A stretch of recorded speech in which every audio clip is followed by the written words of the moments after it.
it again. We're going back to Omaha. And it's on to the College World Series Final. The 2015 National Champions.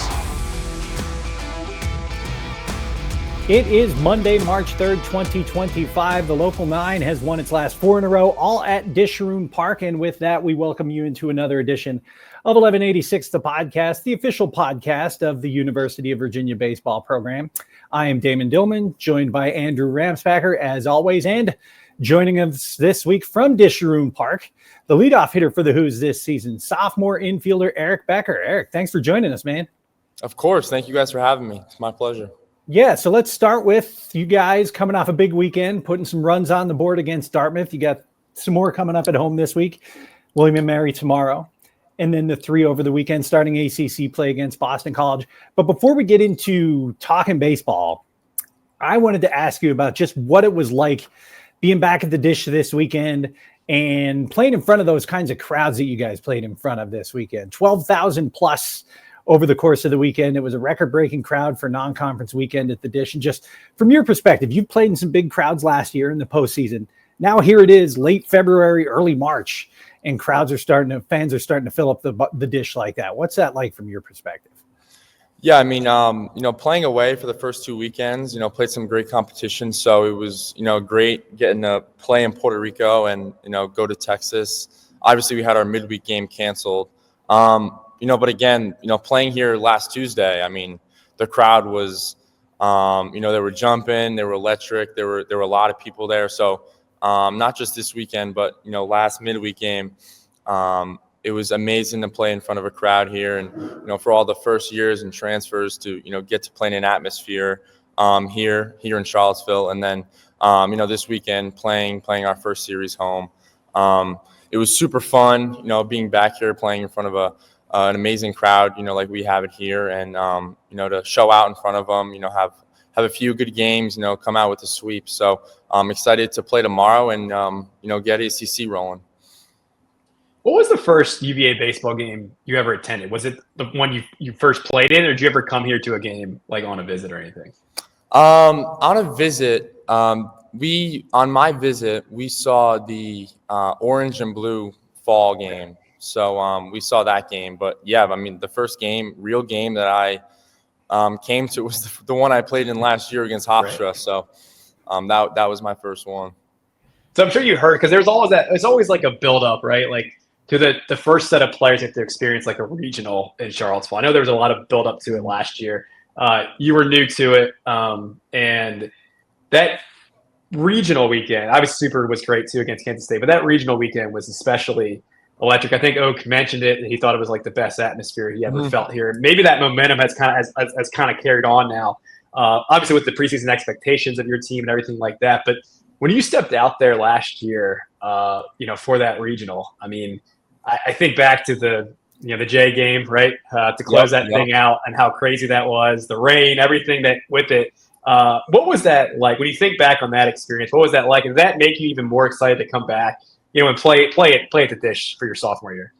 Yeah, I mean, all I can remember from, that weekend, those few weekends, was kind of just, running out to my position and taking it all in, like just looking, down the first base line all the way around the stadium, at how many people, were at the game, and, how fun it was going to be, how grateful I was to be there. And, to play in front of a crowd like that, I've never played in front of a crowd like that. I played in Vermont the summer prior of getting here, and, we had a bunch of fans go to those games. And obviously throughout the season, there were a lot of games, that were sold out. But just that playoff atmosphere, is different. And, kind of just running out there and knowing that, this is going to be a fun few games that we have in front of us. It was pretty exciting. How long does it take to get past that excitement, that initial rush of adrenaline, and just get back to playing baseball again? How long did that take? Do you remember? Yeah, I mean, I remember. I mean, every game still, I kind of get nervous. I always have those butterflies in my stomach. But it was a different kind of nervous, in the playoffs. Obviously, super excited to play, but running out onto the field, it was very, very nerve-wracking. But, once the first pitch is thrown, it kind of goes away. And, walking up to your at-bat, kind of, again, just looking around, seeing everyone clapping, cheering, hearing your walk-up song, there's nothing better than that. I guess it's only in college baseball where you can go 2 games back-to-back, 1 game in Omaha, Nebraska, in the mecca of college baseball, and then your next game, which was several months later, in Puerto Rico. What do you ever think you'd get to experience like those 2 different things? I mean, and it probably just kind of adds to your experience so far at UVA that you get these opportunities. But what was that like opening, in a different country in a brand new tournament against Michigan? Yeah, so I remember I think it was the freshmen or the first years this year, it was their official visit. And that's when we found out that we were going to play in Puerto Rico. And it's kind of crazy, to think back on like how quick the season went. And now we're already past the first weekend, obviously playing in Puerto Rico, but, playing there, it was different. Get out of the United States, I guess. I think Puerto Rico is still a territory. The continental United States. But exactly. But to play there, to get out of here and play there, it was very special. Chris Arroyo having all of his family and friends at the games, it was super fun. I don't know if you guys ended up going, but after the games, his family was always waiting. All of his family and friends was always waiting for us after we walked out of the stadium. And it was super awesome. They were cheering, screaming. I've never heard anything as loud as the bells that they were ringing. How big was his family? Oh my God. I mean, I don't know if it was his family, but there was definitely over 100 people that were there for him. All in his jersey. I mean, it was awesome. It was an incredible experience. Wish the first game went a little different, but it was great playing, great competition, get the season going. And I think it set the standard of what the season's going to be like for the rest of the year. How much value is there in, like you said, maybe the outcome wasn't what you guys hoped for, but these first couple of weekends playing that caliber of competition, how much value is there down the road, especially for the guys who weren't on this team last year and didn't play those postseason games and in Omaha and all those things? How much can that maybe set a foundation for down the road later this summer? Yeah, I mean, obviously, it's great starting off the season, 8-0 or however many games you play through the first 2 weeks. But, playing great competition like we have the past 2 weeks, it kind of just gets you ready for what the atmosphere is going to be like later down the road and for ACC play. So, I'm super grateful for, who we played and the competition we played. We played some great teams. And, it kind of just gets you ready for what we're going to be facing, next weekend, and, for the rest of the season. So, Coach Oak always mentions, the regional atmosphere and going in and, playing 3 different teams, you're not seeing the same pitching and obviously great pitching. So, getting us ready for that playoff type of, atmosphere. Obviously this team, just like last year and the year before, you can go back however many years, but the lineup, right? The offense has always been a charging force. And, obviously you guys, I'm sure you were maybe disappointed those first couple weekends didn't get the results that you wanted to. But again, it's learning things. It's getting that competition, getting those experience to build for later. It seems like it all came back to normal this past week, really, the 4 games with VMI and Dartmouth. Just like last year, maybe your perspective was a little different because last year it was loaded. You were at the bottom of the lineup. You were a first-year player. This year, you're setting the table. But does the dynamic seem similar where you guys are like so deep that is it kind of fun to see how the lineup is situated each day and which guy gets their opportunity? Like, what's that like when you have such a deep lineup like you have? Yeah, I mean, obviously it's super fun, because, practices are super competitive. Everyone's challenging each other. And then, like you said, this team is really deep, not just offensively, but defensively, pitching wise. I mean, you've seen how we've pitched these, past few weeks. It's been amazing. But offensively, everyone, has a, super big role in this team. Like you've seen it this weekend. We had guys coming in at the end of the game, getting big hits. First years coming in, seeing the ball great, hitting the ball great. Trey Wells, didn't start first weekend, and then he comes in and he's seeing the ball great. So, coming from last year, obviously last year's team was a loaded lineup. Griff, EA, Tony, Casey, we lost some big guys to this team, but you look at our lineup this year and you're like, well, did they really lose that much? But yeah, I mean, coming here to the field every single day, being able to be with these guys, compete with them, compete against them, it certainly, makes me a better player, and, I know it makes everyone else a better player. So, it's tough on the coaches because, all of us, we think we're pretty good. So, coming here, being able to, be with them is certainly, I'm super grateful for it. Your perspective, I mean, I'm sure your perspective has changed, right? Because last year you were one of those guys coming to the ballpark and maybe you had a hunch, but this year, you're going to be in the lineup every day, right? You're going to be at shortstop. You're going to be in the lineup every day. What's the guys who are in that spot now, new to the program, and are trying to fight for that spot in the lineup and not sure maybe from one day to the next if they'll be in the lineup or in the dugout to start the game? Because you're one of the veterans now, as crazy as I'm sure that sounds, as a second-year guy, right? Yeah. What's your message to those guys as someone who was in that spot just a year ago? Yeah, I mean, platooning with Luke last year, Luke, great player, like one of my best friends on the team. Obviously, it's a different role than I have this year, but a message to them is just, come to the field every day, just give it your all.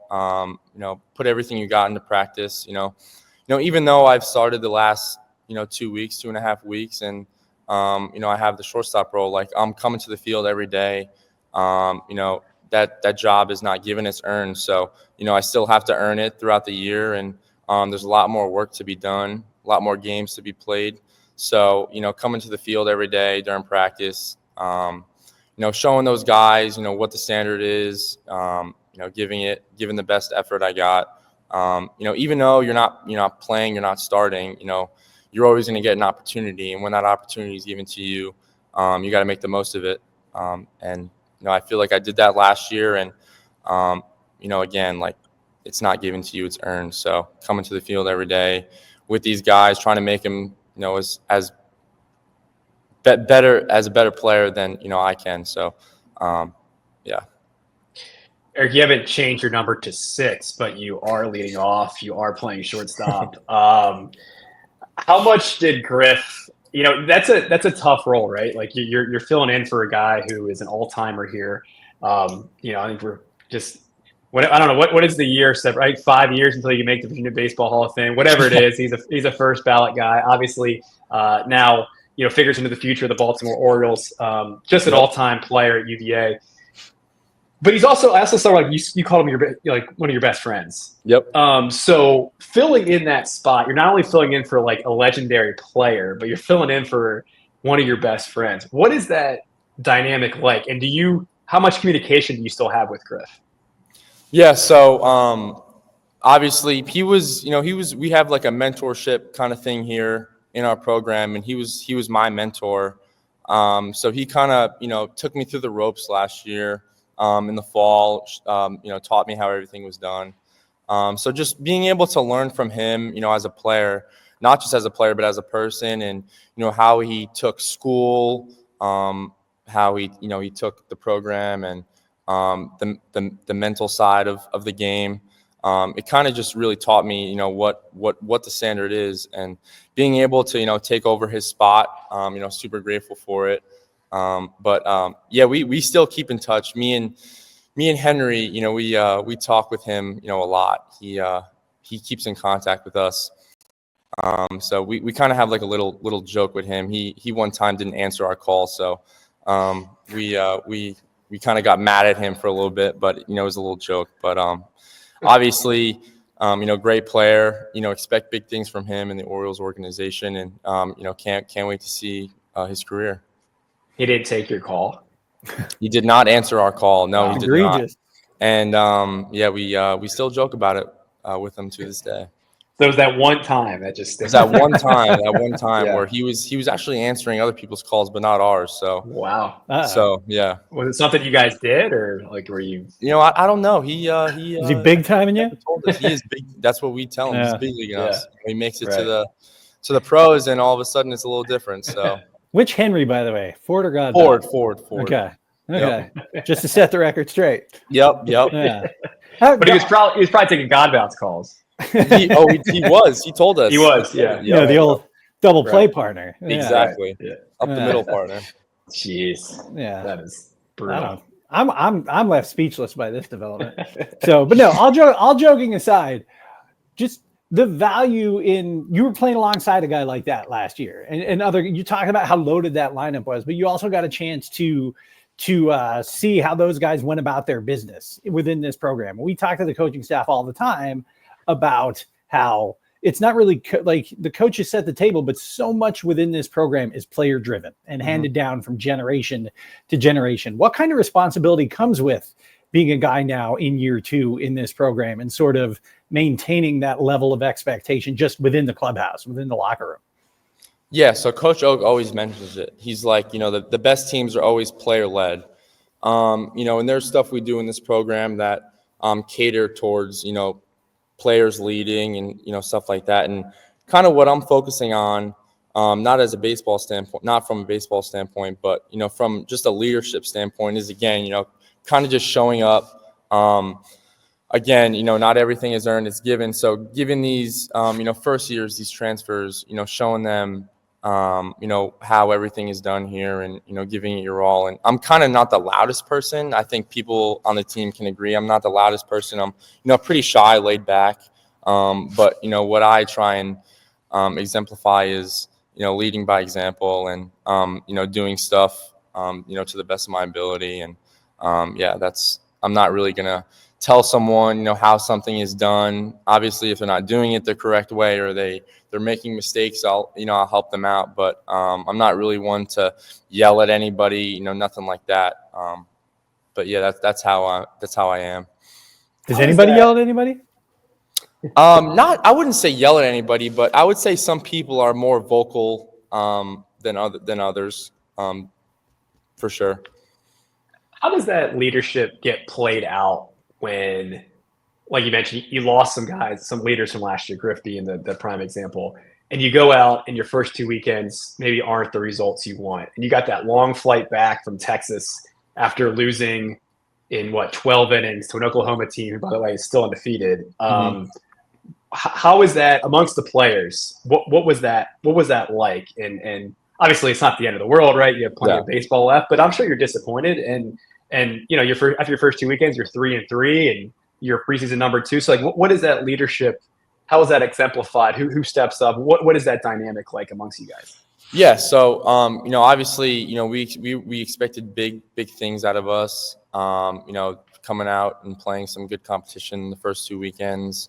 We didn't get the results we wanted. So it was a quiet bus ride, back from Texas to the airport and a quiet plane ride home. But the coaches just preached to us, just stay the course. Like, everything happens for a reason. It's baseball. Not the best team is going to win every single time. And there's going to be, a lot of adversity throughout the whole season. And we've gone through that adversity early on in the season. And, I'm super grateful for it because you'd rather go through it early on in the season than later in the season. So, kind of just teaching us, how to deal with it. Certain players and the team dealing with failure. And, again, it's baseball. It's going to happen. Not everyone's going to be perfect. It's certainly not a perfect sport. So, again, just stay in the course, being even keel. And the players, I think, we got guys like Luke Hansen, Dean Campshore, Aiden Teal stepping up, helping us all out, leading us, through these times. So. Going back to what Andrew was asking you about before a little bit, but taking over that role for Griff in the leadoff spot, how does your approach change much? And, last year we're hitting farther down the lineup and now you're the guy at the top of the order. Does your approach change much in that leadoff spot? I wouldn't say so. I mean, I feel like I'm an aggressive hitter. Kind of just, be who I am, not try and, change, what I am and who I am. Obviously, I'm batting a little earlier in the lineup, but kind of same thing. I would say previously before college, I was more result driven. Coming here, learning from Coach Mack and all the players, being able to really just stick to the situation that's given, being present in the moment, has really helped me out as a hitter tremendously, and has made me a better player. So not really trying to change who I am, doing the same thing, that I've done my whole life. I kind of just think, this is a game I've been playing since I was, 5 years old. So I let off in high school my sophomore year. So, it's bringing me back to my sophomore year in high school. Again, just trying to get on base for my teammates, score as many runs as possible. Speaking of Mac and high school, let's get your recruiting story. Obviously, we love these recruiting stories. We're assuming Mac, as he traditionally does, as he owns the northeast part of the country, targeted you at some point. Can you tell us how that all started and what that recruiting process was like? Yeah, so when I got recruited, it was the dead period. It was during COVID. So, college coaches weren't able to come see us play.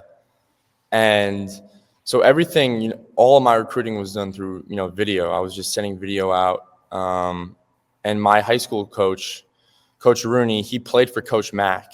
So there was a connection there. There it is. Yeah. So, so he was sending video to Coach Mack, and obviously, that sparked some conversations. And I have a funny story about it. I talked with Coach Mack a few months, we had some great conversations, and there was a point where he said to me, he was like, we don't offer kids who we don't see play in person. And again, it was the dead period, so we didn't know how long that was going to last. So to be honest, I didn't think I was going to come here. So I kept calling him, and he asked me some questions. And he asked, how much do you bench? How much do you deadlift? And, my parents always sat in on the calls with me. And I was like 14 or 15 years old. And I looked at my parents and I was like, all right, he's asking me this? Probably not going to come here. I might as well just make up some absurd number. So he asked how much I benched. And I told him, and I was like, I benched 225 for 8 reps. Which is a lot. I can't even do that right now. And, I'm a 14-year-old kid, and Mac was doing that in 10th grade. Yeah, he was probably doing it younger. But that's a funny story I always tell. And I told him I deadlifted like 600 pounds, and he's, I'm not allowed to say it on here, but he said something. He was a holy. But then I ended up getting offered, a few days later. So I don't know if it was a lie that got me the offer, or if it was, my ability, but, I'm super grateful, to be here. Wouldn't want to be anywhere else. And, throughout that whole process, it was great learning, what the standard is here, the culture, talking with Coach Mack, getting to know him. So it was a pretty exciting time. Do you remember when you first, maybe it was through your coach and his connection to Mac, but how you first, UVA got on your radar as that's a place I think I might want to play? Yeah, so I wouldn't say it got on my radar, but I remember being on vacation, and I might have been, 11 or 12 years old, and I was in Mexico in the pool, and I was on vacation with my high school coach. My high school coach and, my family, we're pretty tight, so we would go on vacation together. And we were talking about college baseball, and I don't know if it was during the national championship run and that's why it was brought up. But my high school coach was like, yeah, Virginia is like a top tier program. That's where, when you're older, that's a place you want to play at. So I remember that's the first time I learned about Virginia and, them being good at baseball. But yeah, again, during the recruiting process and, Coach Mack or Coach Rooney, my high school coach, reaching out and saying, yeah, UVA wants to talk to you. That's when, I was like, all right, this is where I want to go. This is the place to be. Because your dad went to Duke, right? He did. He sure did. So were you a Duke fan growing up, and what was that dynamic like with the 2023 super regional? Yeah, like weeks before you got here. Yeah. So I was a huge Duke fan growing up. Duke basketball. I really didn't watch Duke baseball, so it was kind of, I guess, just Duke basketball. But yeah, I mean, during the recruiting process, it was kind of all just UVA. So, once I committed here, it was kind of all right. Let's flip flop. We got a little flip flop to do here. So my dad, he's still a big Duke basketball fan. I kind of still root for Duke, but whenever it's Duke UVA, I'm kind of pro UVA. So, we get into little fights here and there, but during the super regional. Again, it was all UVA. I remember watching.